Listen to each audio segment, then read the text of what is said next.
Ideal gas equation करते हैं। ठीक है, अभी तक हमने जो मॉलिक्यूल्स के माइक्रो लेवल के एनालिसिस के बेसिस पे एक प्रेशर की इक्वेशन निकाली थी। क्या इक्वेशन थी? P is equal to 1/3 mass of molecule, number of molecules, V RMS square, root mean square velocity upon volume, ये निकाला था। ठीक, और V RMS क्या होता था?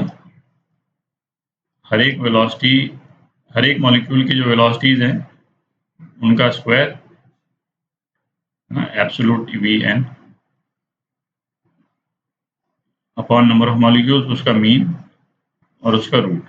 ये इंपॉर्टेंट वेलोसिटी है। ठीक है, रूट मीन स्क्वायर वेलोसिटी जो बोलते हैं। वैसे करते हैं, आइडियल गैस जो है वो उसका प्रेशर, वॉल्यूम और टेम्परेचर आपस में किस तरह से कनेक्टेड होता है ना, उसको देखते हैं। अच्छा, उसको देखने के पहले ना एक बार एवोगैड्रोस नंबर देख लेते हैं। तो एवोगैड्रोस नंबर क्या है? ये बेसिकली गैस का अमाउंट कितना है ना, गैस की क्वांटिटी कितनी है उसको मेजर करने का एक तरीका है। ठीक है, ये नंबर क्या होता है? Na, यही बोलते हैं उसको, है ना, Na Avogadro's number 6.023 into 10⁻⁻23 number है, कोई यूनिट नहीं है इसमें। ठीक है, इसकी खास बात क्या है इस नंबर की? इसकी खास बात यह है, क्या बोलता है, किसी भी सब्सटेंस के यदि इतने एटम्स या मॉलिक्यूल्स हैं अपने पास में, तो उस क्वांटिटी को क्या बोलते हैं? 1 मोल। ठीक, 1 मोल का मतलब हो गया कि इतने एटम्स या मॉलिक्यूल्स, एज द केस में भी। ठीक है, तो यदि हम बोलें कि 1 मोल ऑक्सीजन गैस है, तो इसका मतलब ऑक्सीजन के, ऑक्सीजन मतलब O2, O नहीं, है ना, ऑक्सीजन मॉलिक्यूल्स के कितने मॉलिक्यूल्स हैं अपने पास में, है ना। 1 मोल ऑक्सीजन, 1 मोल O2 का मतलब हुआ कि O2 के इतने मॉलिक्यूल्स, O2 के, ठीक है, इतने मॉलिक्यूल्स। तो अच्छा, इसमें अब खास बात क्या है कि किसी सब्सटेंस का 1 मोल है ना, तो यदि सपोज हमारे पास में 1 मोल ऑक्सीजन है, तो इसका वेट क्या होगा? इसका वेट इसके मॉलिक्यूलर वेट के बराबर होगा, मॉलिक्यूलर वेट इन ग्राम्स। ठीक है, अच्छा, ऑक्सीजन का मॉलिक्यूलर वेट क्या है? ऑक्सीजन का मॉलिक्यूलर वेट है 32। ठीक है, 32 इन ग्राम्स। और इसको क्या बोलते हैं? इस 32 ग्राम्स को मोलर मास बोलते हैं। ठीक है, तो अब एक इसमें है ना, एक डिस्टिंक्शन है, वो डिस्टिंक्शन केमिस्ट्री में ज़्यादा रिलेवेंट है, यहाँ पे बहुत ज़्यादा हम उसको देखेंगे नहीं, पर आपके दिमाग में क्लियर होना चाहिए कि मोलर मास और मॉलिक्यूलर मास, मॉलिक्यूलर मास या मॉलिक्यूलर वेट, ये दोनों अलग अलग चीजें हैं। ठीक है, मोलर मास को अपन ग्राम में एक्सप्रेस करते हैं। जैसे हमने देखा कि भाई 1 मोल हमने गैस ले ली, तो मोलर मास जो है वो 32 ग्राम हो गया। ठीक है, मॉलिक्यूलर वेट का जो यूनिट है वो क्या है? AMU बोलते हैं उसको, है ना, एटॉमिक मास यूनिट। क्या बोलते हैं? एटॉमिक मास यूनिट, है ना। और ये कितना होता है? 1/12 ऑफ वेट ऑफ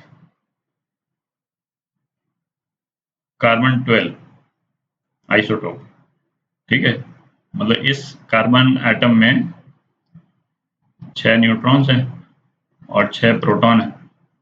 ठीक है, उसका 1/12 वो 1 AMU होता है।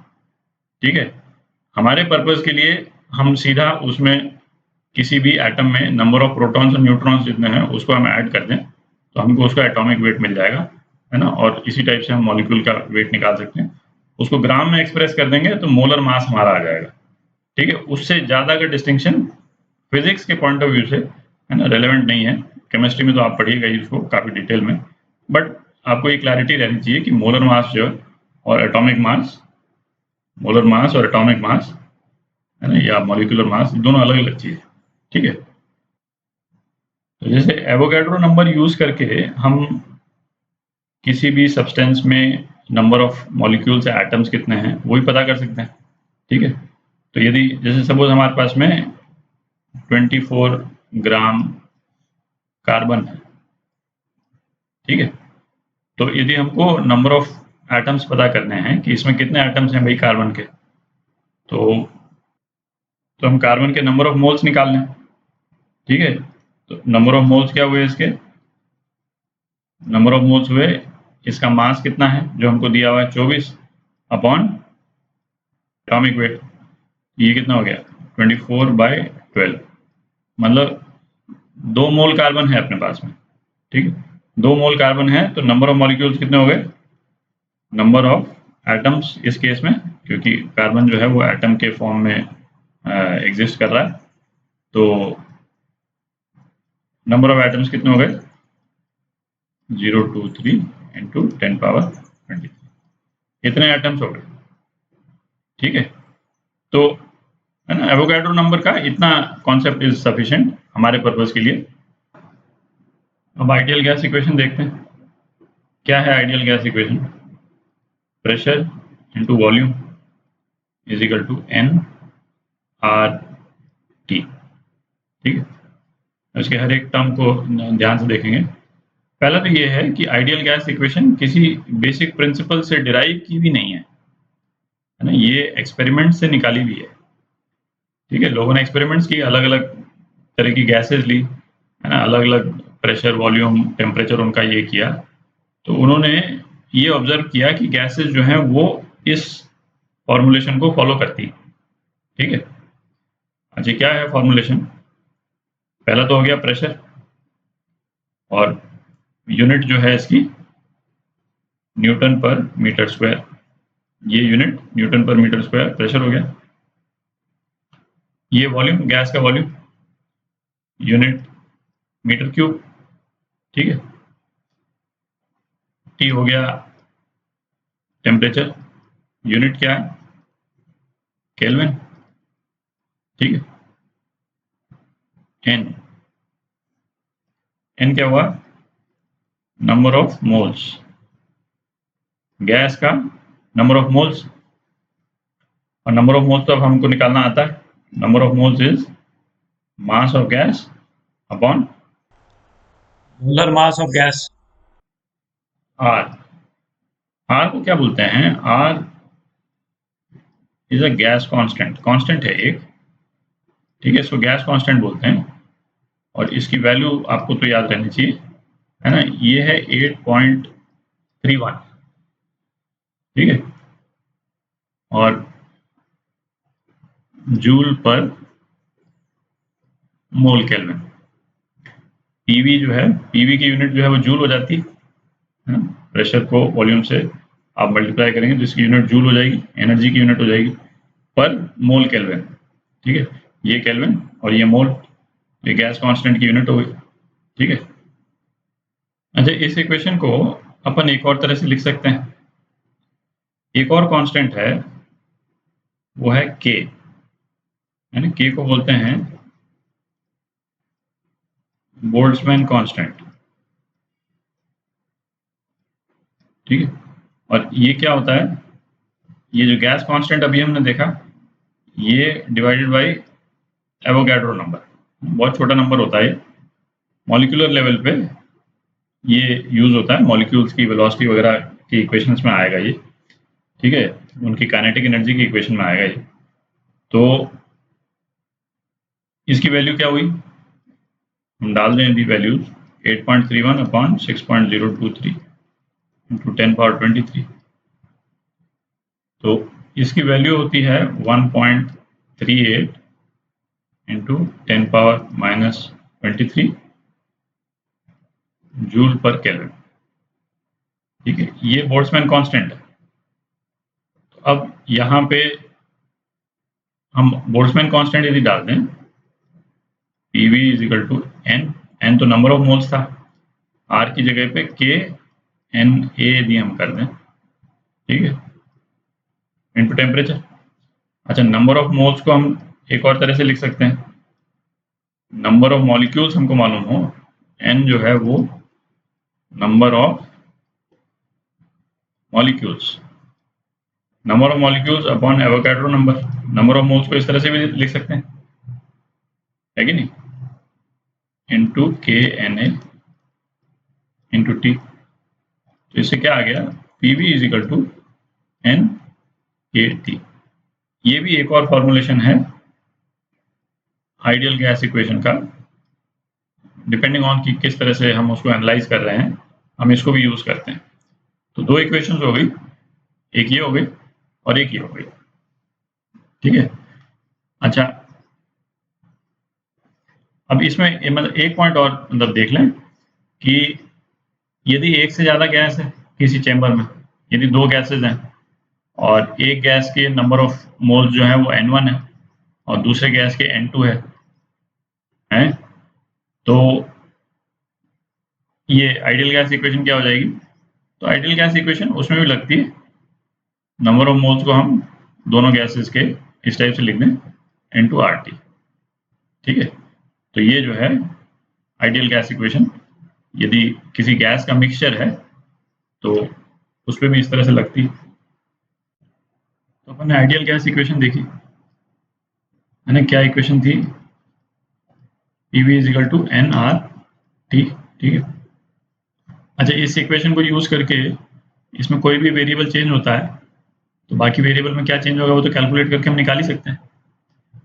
पर ऐसा करते हैं, एक है ना इंट्यूटिव फील लेते हैं कि जैसे इसमें से कोई भी वेरिएबल चेंज होगा तो एक हम लोग को इंट्यूटिवली आइडिया रहना चाहिए, है ना, ये इक्वेशन के अलावा भी, कि कोई एक वेरिएबल जैसे वॉल्यूम यदि हमने चेंज किया तो वो चेंज करने से प्रेशर पे या टेम्परेचर पे क्या फर्क पड़ेगा, एक इंट्यूटिवली हमको आइडिया रहना चाहिए, और कि भाई बढ़ेगा या घटेगा, ठीक है, और वो क्यों होगा, ठीक है। तो वो करते हैं जरा।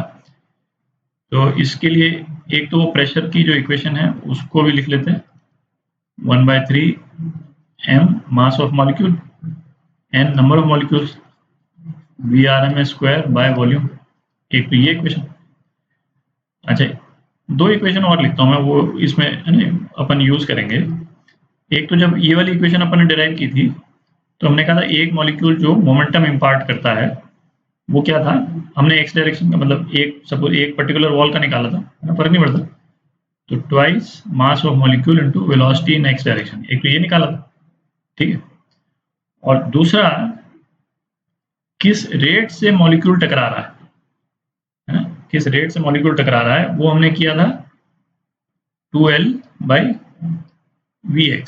और जिसमें ना ये L था, कोई भी साइड है, तो कहने का मतलब जैसे ये मॉलिक्यूल जो है इस पर टकराया और दोबारा कब टकराएगा, जाएगा वापस, इससे टकराया और वापस आके टकराएगा, ठीक है। ये हो सकता है कि रास्ते में किसी और से टकरा जाए, फिर है ना डायरेक्शन इधर उधर हो जाए, बट नेट इफेक्ट यही रहता है कि मॉलिक्यूल गया वापस यहाँ पे टकरा करके और ऐसे आया, तो वो डिसाइड करता है कि किस रेट से मॉलिक्यूल जो है वो टकरा रहा है, ठीक है। तो अब ऐसा करते हैं, एक एक करके लेते हैं। जैसे ऐसा करते हैं, पहले वॉल्यूम कांस्टेंट करते हैं जरा, वॉल्यूम कांस्टेंट कर दिया, ठीक है। अच्छा, गैस चेंबर में ऊपर ये जो रेड वाला जो है ना, वो मतलब इजीली मूवेबल है, ठीक है, मासलेस है, इजीली मूवेबल, एक मूविंग पार्टीशन टाइप का है ये, ठीक है, और बाकी गैस इसमें है। वॉल्यूम हमने कांस्टेंट कर दिया और सपोज हम टेम्परेचर बढ़ाते हैं, ठीक है। अभी ये यदि हीट को एक्सचेंज कराना होगा तो मैं बता दूंगा, है ना, यदि नहीं बोले तो समझ लेना कि कोई हीट एक्सचेंज नहीं हो रही, ठीक है, इंसुलेटेड है ये। अच्छा, वॉल्यूम को कांस्टेंट रख के सपोज हमने टेम्परेचर इंक्रीज किया, तो ये इक्वेशन क्या बोल रही है, टेम्परेचर यदि हम बढ़ाएंगे तो इससे प्रेशर बढ़ जाएगा, ठीक है। तो प्रेशर क्यों बढ़ जाएगा, दो कारण से बढ़ जाएगा। एक तो टेम्परेचर बढ़ाने से हमारा VRMS बढ़ गया, ठीक है, और VRMS बढ़ने से जो एक मॉलिक्यूल मोमेंटम इम्पार्ट कर रहा है, ये वाली जो बेसिक इक्वेशन थी बिल्कुल, है ना, मॉलिक्यूल तो मोमेंटम इम्पार्ट कर रहा है, इवेंचुअली प्रेशर तो उसी से आ रहा था, है कि नहीं। तो जो मोमेंटम इम्पार्ट कर रहा है एक तो वो बढ़ गया उससे। अच्छा, और दूसरा क्या हो गया कि जिस रेट से मोमेंटम इम्पार्ट हो रहा था, डेल्टा टी क्या होगा, नीचे चला जाएगा, है ना, क्योंकि मतलब जल्दी जल्दी आकर के टकराएगा। वेलोसिटी बढ़ने से क्या होगा, है मतलब इसकी वीआरएमएस बढ़ेगा तो एक्स कॉम्पोनेंट भी बढ़ेगा, तो वो जल्दी से जा करके और वापस आके टकराएगा। तो दोनों ही चीज बढ़ गई, ये वाला पोर्शन भी बढ़ गया, और जिस रेट से ये टकरा रहा था, है ना, रेट से मतलब टाइम पीरियड तो घटेगा, बट जिस रेट से टकरा रहा था, है ना, वो रेट भी बढ़ जाएगी। ठीक है, तो डेल्टा टी घटा तो 1/डेल्टा टी बढ़ जाएगा। ठीक है ना, ये रेट है किस फ्रीक्वेंसी से टकरा रहा, तो इसके कारण हमको दिख ही रहा है, क्योंकि प्रेशर जिस तरह से हमने कैलकुलेट किया था, बेसिकली उससे कैलकुलेट किया था भाई मॉलिक्यूल टकरा रहा है, उसी से प्रेशर आ रहा है। मॉलिक्यूल की स्पीड भी बढ़ गई और रेट टकराने का बढ़ गया तो प्रेशर बढ़ गया। ठीक है, अब ऐसा करते हैं, प्रेशर कांस्टेंट कर देते हैं, प्रेशर जो है वो कांस्टेंट है। ठीक है, अच्छा यदि हम टेम्परेचर बढ़ाते हैं प्रेशर कांस्टेंट रख करके, तो ये इक्वेशन क्या बोलती है कि वॉल्यूम ऊपर चला जाएगा। अब क्यों वॉल्यूम ऊपर चला जाएगा, कि टेम्परेचर हमने बढ़ाया तो इसका एक कॉन्सिक्वेंस तो क्या हुआ, वीआरएमएस तो ऊपर चला गया। ठीक है, अब हमारे पास में मोमेंटम इम्पार्ट करने के लिए दो चीजें हैं, एक तो एक इंडिविजुअल मॉलिक्यूल जो मोमेंटम इम्पार्ट कर रहा है वो multiplied by rate of imparting momentum, imparting P. ठीक है, तो अब वीआरएमएस बढ़ने से ये तो ऊपर चला ही गया। ठीक है, अब पर हमको प्रेशर को कांस्टेंट रखना है, प्रेशर कांस्टेंट रखना है तो रेट, जिस रेट से मोमेंटम इम्पार्ट हो रहा है उसको नीचे जाना होगा, तो उसको नीचे जाना होगा, इसका मतलब क्या हुआ कि जिस रेट से मॉलिक्यूल्स टकरा रहे हैं उसको कम करना पड़ेगा। तो वो कम करने के लिए क्या चीज है ना, डेल्टा टी को ऊपर जाना पड़ेगा, कि जितना टाइम इसको लगेगा वापस लौट कर आने के लिए, है ना, तो वो बढ़ना जरूरी है। वो कब हो सकता है, जब वॉल्यूम बढ़ जाए, है ना, और तो कोई तरीका है नहीं। वॉल्यूम बढ़ेगा तो इस चेम्बर का जो है वो डायमेंशन चेंज हो जाएगा, तो मॉलिक्यूल्स को ज़्यादा टाइम लगेगा लौट कर आने में। तो प्रेशर को कांस्टेंट रखने के लिए, है ना, वीआरएमएस के कारण ये तो बढ़ ही गया, तो इस चीज़ को नीचे आना पड़ेगा, और इस चीज़ को नीचे लाने के लिए वॉल्यूम को बढ़ना जरूरी है। ठीक है, दिख रहा है। अब तीसरा केस देखते हैं। तीसरे केस में क्या करते हैं, टेम्परेचर कांस्टेंट कर देते हैं। ठीक है, टेम्परेचर कांस्टेंट कर देते हैं। अब इसमें यदि वॉल्यूम यदि बढ़ेगा तो इस इक्वेशन के अनुसार प्रेशर घटना चाहिए। ठीक है, तो अब देखते हैं कैसे होगा। तो टेम्परेचर कांस्टेंट करने का मतलब क्या हो गया, वीआरएमएस तो कांस्टेंट हो गया। ठीक है, तो इन दोनों चीजों में से ये तो सेम ही रहेगी, वीआरएमएस कांस्टेंट हो गया, तो जो मोमेंटम एक मॉलिक्यूल जो इम्पार्ट कर रहा है वो तो सेम ही रहेगा। और हमारे पास में केवल बच गया ये कि किस रेट से जो है वो मोमेंटम इम्पार्ट हो रहा है। ठीक है, तो P into rate of imparting momentum. ठीक है, ये तो कांस्टेंट हो गया क्योंकि वेलोसिटी कांस्टेंट है, तो रेट ऑफ इम्पार्टिंग मोमेंटम जो है उसको चेंज होना पड़ेगा। तो यदि हमने वॉल्यूम बढ़ाया, ठीक है, तो यदि हमने वॉल्यूम बढ़ाया तो इसका मतलब क्या हुआ, इस चेम्बर के डायमेंशन चेंज हो गए, तो डेल्टा टी जो है वो ऊपर चला जाएगा, मॉलिक्यूल को ज़्यादा टाइम लगेगा लौट करके आने में। ठीक है, तो ये रेट ऑफ इम्पार्टिंग मोमेंटम जो है वो नीचे चला जाएगा। ठीक है, तो प्रेशर घट जाएगा।